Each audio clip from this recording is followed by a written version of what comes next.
I don't know.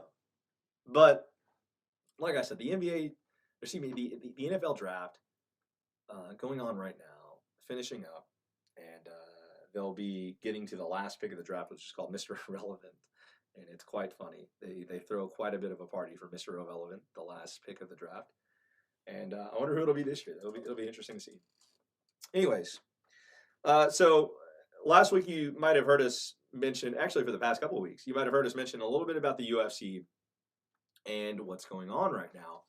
And obviously with Donald Trump going ahead and starting to let states go about their own schedule of kind of opening and reopening their economy, Florida has been one of the first states, as we've talked about, to really open up. And if you remember last week, we talked about it, how Florida had already opened beaches, and within, 30 minutes to an hour, the beaches were packed with thousands of people. And, that's just kind of the way it is. And obviously, one point of view we want to give you is, one thing that Florida is getting a head start on everybody is they are getting a head start on practicing, what life is going to be like after, this whole pandemic clears. And once again, Florida, the reason why we're talking about it is right now they are scheduled to have fights in Florida. Now, it's going to be interesting, and obviously this is a day-to-day basis, okay? But what it seems like is right now there is going to be UFC fights in Florida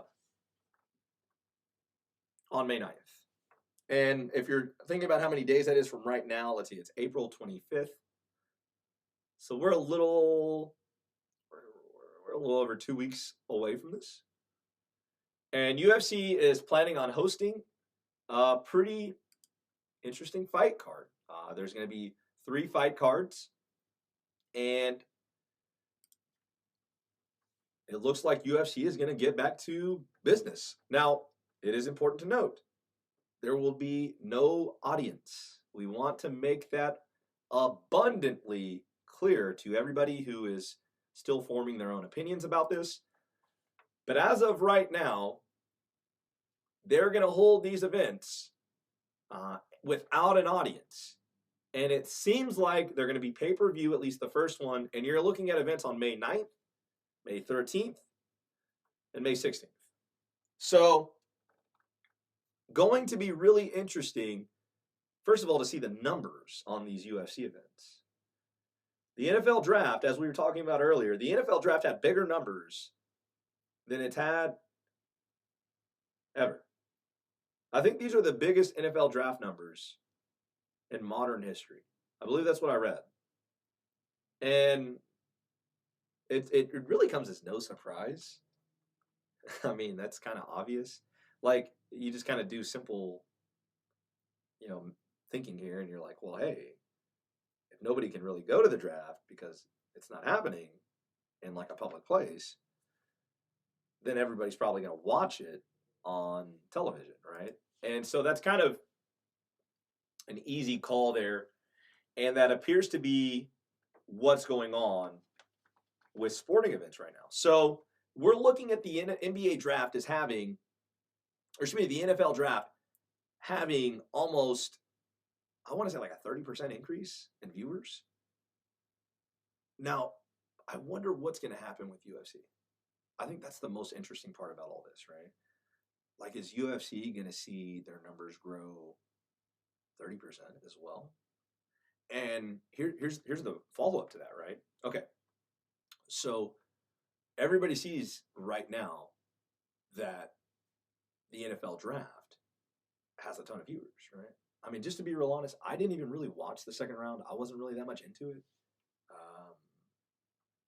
Yeah, but a lot of people are. And because of that, I wonder if other sports leagues will say, hey, we got to figure something out immediately. Like, we got to have private event somewhere. It's got to happen. And like a state like Florida, like I wonder what are the NBA teams like thinking like, oh guys, let's all go to Florida. Like what are they thinking right now? I mean, I don't know. It's all I know is the way business and corporations usually work is they care about their bottom line. You know, I'm not gonna say more than anything, but yeah, you know. So with that in mind, it just makes you think if there's so much money to be made, and we're still in somewhat of a lockdown right now, how valuable would it be to be able to have a sporting event right now and just rake in that TV revenue?